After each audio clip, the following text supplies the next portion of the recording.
Hey, you guys.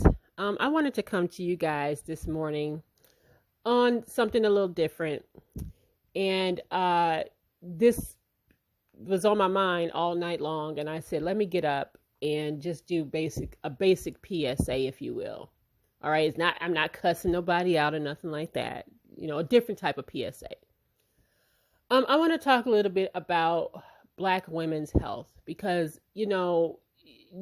all you got to do is open a newspaper or Google Black women's health, and you will see that there is a disparity between how Black women are treated in the healthcare system and, other women, right? And the reason why this was on my mind is because yesterday, me and my cousins, we're very, very close. One of my cousins, she moved her family down to Florida several years ago to actually join another one of my cousins and the rest of my family who moved to Florida. I'm the holdout. I'm not going. But anyway, my cousin got some not so good news yesterday, and it was the fact that this mass that she had in her breast is malignant. And prior to that, when she had been complaining about it, for the last, I think, 2 weeks or so, I know she has been going back and forth to the doctor, and they were trying to do a biopsy. And it was so bad. The pain was so bad for her, which prompted her to go in the first place. But the pain was so bad for her, they couldn't even do a regular biopsy. They had to put her under and do a surgical biopsy. And now she had to get an oncology consult. And that's where we are right now. Now, let me take you back and why I'm doing this PSA in the first place. Back in March, she went to the doctor, and her doctor, and said, hey, I feel like there's something going on in my breast. And her doctor told her not to worry about it. And now fast forward November 2020, and now she has to get an oncology consult. Now, to be fair, I know my cousin kind of came up in the whole kind of realm of, if something's really, really wrong, I'll go to the ER. That's her. She don't go to the doctor regularly. But that particular doctor, when she went to her doctor's like, hey, something's not right, he said not to worry about it and sent her on her way. Right?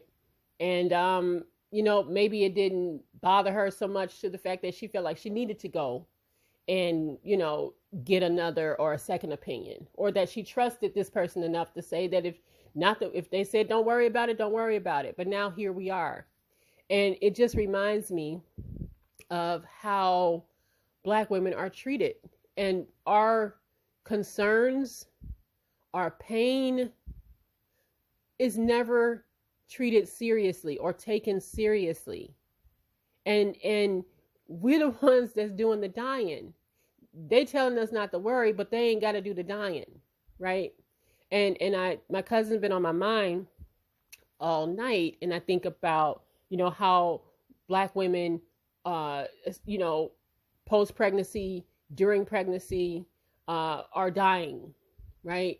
Because they're not believed. Their concerns are going, untreated. I know it's like, oh, they're just complaining. Or when it comes to Black women are more likely to, die from like a breast cancer or a cervical cancer because these doctors are not believing us.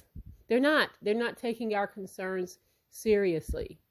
It's coming up on a year since I had my own scare, with my breast.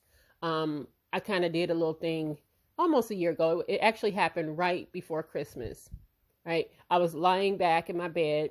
I had been off for the week, like literally 2 days before Christmas.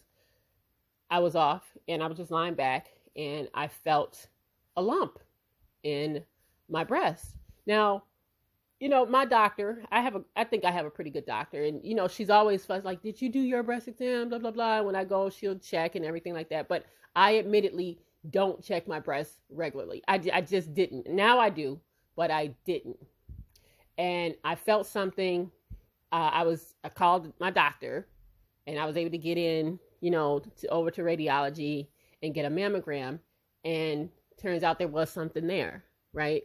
And now what's scary about it is, because it was right before Christmas, I couldn't get I got the mammogram and they told me, yeah, there's something going on, but they couldn't bring me back to see what exactly it was until the new year, which I had to pretty much sit during Christmas and be scared and wait and worry like hell, right? And it was like almost the worst 2 weeks of my life, just worrying and wondering, right? But eventually they did a biopsy, and I had actually 3 masses there, and they were benign. But now I have to go every 6 months. And at the time, I came on my platform and said, hey, listen, I admittedly did not, I missed my mammogram. Matter of fact, I was months late, to getting my mammogram, and I wasn't doing, regular breast checks, right? And I know that we, sometimes we do that, right? We just kind of get slack. We think everything's fine and we don't, take care of our own health. But thank goodness, and I'm so grateful that I do have a doctor that I've been with for the last 5 years that, pretty much put up with my worrisome ass, because I am a worry wart. Okay. I'm one of them people that I'll be like, oh my gosh, I have a back pain, and I'll get on WebMD, and next thing you know, I think I'm dying of pancreatic cancer. I got lung cancer. I got kidney stones. I just go there. I take it all the way there. I didn't diagnose myself with so many things, and my doctor be like, just come in. And I'm so grateful, but it took several doctors to get to that point where I found somebody that will listen to me and believe me and be like, come on in and let's see what's going on with you. But it took so many times, because I know that sometimes it's just hard to find that kind of person, that healthcare provider that will listen to you and take you seriously. If you say, I'm in pain, they will take it as gospel. They will take it as truth, and they'll bring you in and see about you. But I know how difficult that is, and that's not everybody's story. And now here my cousin is not knowing what stage or what's going on. And she's about to, of course, get that consult in the next few days or so. And, I just, like I said, I've just been sitting here just worrying about her and thinking about how we are just ignored in this system, and how so many of us die because they don't take us seriously. I have, since I was like in my early 20s, I have something called cluster headaches. Now, cluster headaches they actually are nicknamed suicide headaches. And I absolutely, trust me when I tell you, I get it. And I know why. And it'll come like without warning in the middle of a night, and it'll wake you up, and it's like your whole eyeball feel like it's out your socket, and it feel like somebody is sticking something in your head and your jaw. And it will last, mine will last maybe from an hour to 3 hours. And there's nothing I can take, nothing I can do. I just have to take it and deal with it. So when I was in my 20s, I would get these things. They would just come out of nowhere. I didn't know what they were. And I had saw doctor after doctor after doctor. And it was like, oh, here, just take some leave, take some Imitrex. Oh, you have migraines. I'm like, no, this isn't a migraine. I'm telling you, this is something else. Nobody would take me seriously. I get them, like I said, I get them maybe every few years.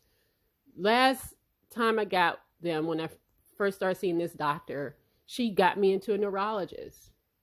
And the neurologist like, yeah, these are clusters. I'm like, I know. Now, I did look at this up on WebMD, and I was right about this one, right? But they got me on a treatment that works. Sometimes I have to literally inhale pure oxygen just to make it stop. And I found other things, and I've joined support groups and things like that. But it only was because, I had a doctor who believed me. But listen, I'm 45. I started getting these things when I was 20. So for years I've been suffering, and, they would just throw something at me because they didn't really believe me. Matter of fact, I remember there was times where I walked into the emergency room with these things, and they just thought I was trying to score drugs. And I do understand that happens. I do get that, but they did not want to believe me. And it angers me that so many of us die because they don't believe us. They don't. They don't take us serious. They don't believe us. So thinking about my cousin who, again, went to the doctor in March and said, hey, I think something's going on. And, hey, don't worry about it. It's all right. It'll be fine. To November, and now she's looking at something pretty serious. And as I said, you know, a doctor sit here and tell you not to worry, but they ain't got to die for you. They ain't got to do the dying. So, you know, my hope is that, and I think this is now that people are aware, and there are certainly things going on in our system now where people are paying more attention to Black women's health. But think about how many women have died because nobody believed them in the first place. And I wish that people did have like a doctor like me that, again, she will sit there and entertain, you know, like, oh my gosh, I have, you know, she's like, okay, calm down. You know, I'll send her a message. You know, I don't do it as much as I used to, but there was a time where I'm like, again, if I got a pain, I'm like, oh Lord, oh, let me type it up. And then I would see stuff and I'm like, oh no, I'm dying. And she just like, first of all, don't go back on WebMD. If you think it's that, come on over here, come in, you know. So I'm grateful to have that, but I am, you know, just up this morning, just giving you guys a PSA to just, you know, pay attention to your health. Do those, you know, breast checks like I wasn't doing. I do mine monthly now. I check, you know, I get my, now that I had that little scare, I have to get mammograms every 6 months now, but they're still not enough, right? Still do your monthly breast, you know, exams. If you feel something, say something, you know, and if they ain't listening, say it again, bug the shit out of them until they really, you know, because we just dying. We are dying and nobody's listening, guys.